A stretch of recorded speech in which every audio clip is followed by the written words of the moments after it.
Bago tayo magsimula, ipopromote ko lang ang Mystic Queen Power Bracelet. So para sa mga naghahanap ng Evil Eye Bracelets, available na po ang dalawang klase ng Evil Eye Bracelet sa ating shop. So meron tayong Selenite Evil Eye at Obsidian Evil Eye Bracelet. So parehas lang merong protection and cleansing properties.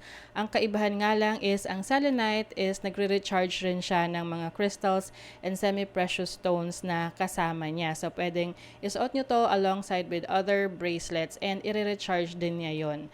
Ayan. And marami rin tayong iba pang mga bracelets dito for protection and also for healing, attraction ng money, love, and prosperity. Ayan. So, lahat po yan nasa aking online shop.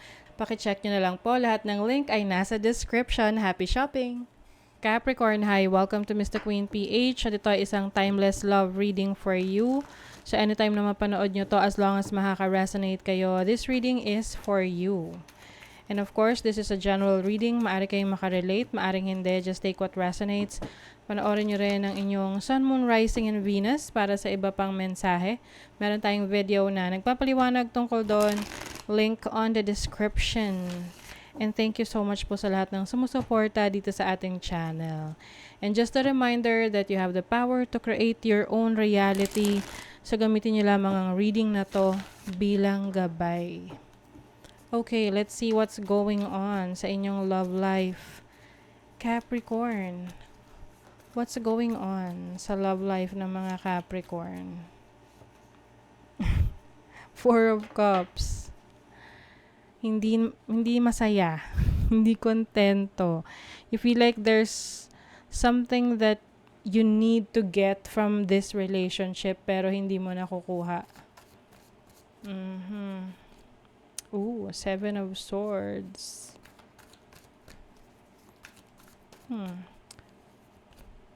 Page of Pentacles. I think dito sa relationship niyo may trust issues, especially when it comes to money, sa pera, no? Or doon sa mga plano ninyo for each other. So, possible na the person that you're dealing with, hindi mo siya nakikitaan ng sense of maturity sa plano niya sa buhay. Yung tipong pa-happy-go-lucky pa lang, ganyan.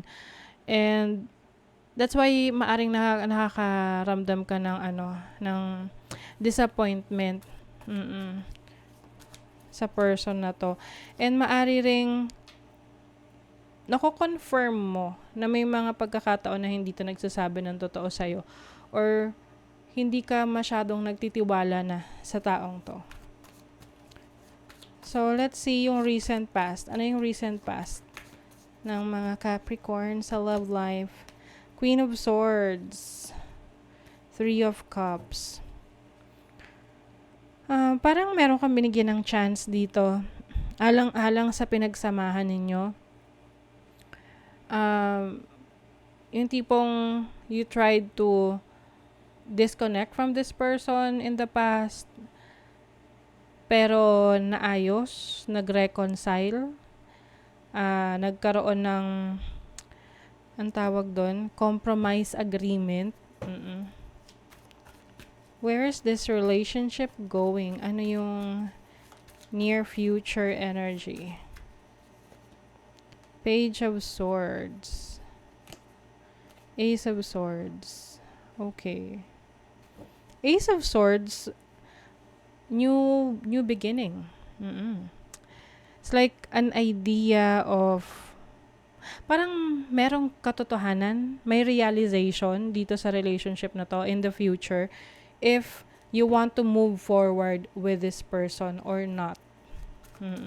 Lalo na kung hindi siya yung tipo ng tao na gusto mong makasama sa na pangmatagalan na long term kasi I'm sensing someone na may pagka-immature. Ano yung feelings ng person mo towards you? Ano yung feelings ng person ng Capricorn para sa kanila? King of Wands, you may be dealing with a fire sign. Aries, Leo, Sagittarius. So the sun, it also symbolizes a very young energetic. So I think the feeling of your person is ano lang siya, yung alam mo yung pabugso-bugso. Ganon. Pag masaya siya, na ipapakita niya yung nararamdaman niya sa'yo, very warm, very passionate, ganon. So, how about you? Ano yung feelings mo towards your person? Three of Wands. Gusto mo siyang mag-grow. Gusto mo siyang mag-mature. Parang meron kang gustong madaliin sa relationship ninyo or sa connection ninyo. Pwede kasing parang hindi niya masyadong pinag-uusapan yung future, yung plano ninyo sa isa't isa, yung pangarap ng bawat isa. So, I think you want this relationship na mag-level up. Alam mo yun? Na, yes, nagkaroon ng reconciliation, inayos nyo, yung naging problema. Gusto mo na makita yung change na yon, yung pagbabago na yon. Not the same situation na meron kayo before. Kasi eventually, kung walang magbabago dyan for the better, pwedeng yung dati yung problema is yun pa rin yung ma-experience ninyo. Merong soulmate connection dito. Childlike energy. So, it seems na some of you are dealing with a younger person na pwedeng may age gap kayo. Kaya, yung sinabi ko sa inyo kanina, parang merong immature sa relationship. You feel like your person is not, parang hindi siya ganun kaseryoso sa buhay. May codependency. So, possible that your person is dependent sa'yo, no? Nakadepende siya sa'yo. At parang hindi niya kayang tumayo sa sarili niyang paa. So, yun yung gusto mo na mangyari sa kanya, na maging independent. Gusto mo siya mag-grow. Ano yung feelings ng person mo towards you? Ano yung gusto niyang sabihin? From time to time, we will have a happy ending if you and me both empathize and love for our true selves. We will have a happy ending. Kung pareho raw kayo mag-empathize, kung pareho kayong may care for each other's lives, each other's future. Attached to my ex. I'm attached to my ex emotionally, physically, and or spiritually. I need time and space to break this connection. Siguro may point of comparison. Kaya parang niisip mo, pwedeng ikaw, you are comparing your person sa ex mo na pwedeng may good traits, may magandang katangian yung ex mo na gusto mo, sana yung person mo ngayon, ganun din. Like, sense of maturity. Or it's the other way around. Yung ex naman ng person mo is someone who's happy-go-lucky, very adventurous. So, yun din yung hinahanap niya sa'yo. Na maging ganon ka. Unblock me. I miss you and want to connect. Please unblock me literally or energetically so we can speak. I have a lot to say.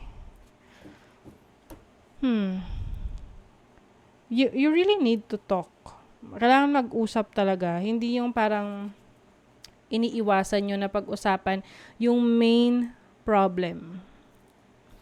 Pwede kasing yung iba sa inyo na iilang na i-open up na sa person ninyo na, napaka-immature mo, kailangan mag-grow up ka na, kailangan maging responsable ka na sa sarili mo, sa buhay mo, alam mo na kung saan papunta yung buhay mo, ganun. Kasi syempre, you are thinking about your future together. But I think, tutulungan mo tong person mo na maging responsable. Lalo na kung plano mo talaga na maging magkasama kayo in the future, like for a long-term relationship. Demonstrate love. Find out what is important to those you love and act on it.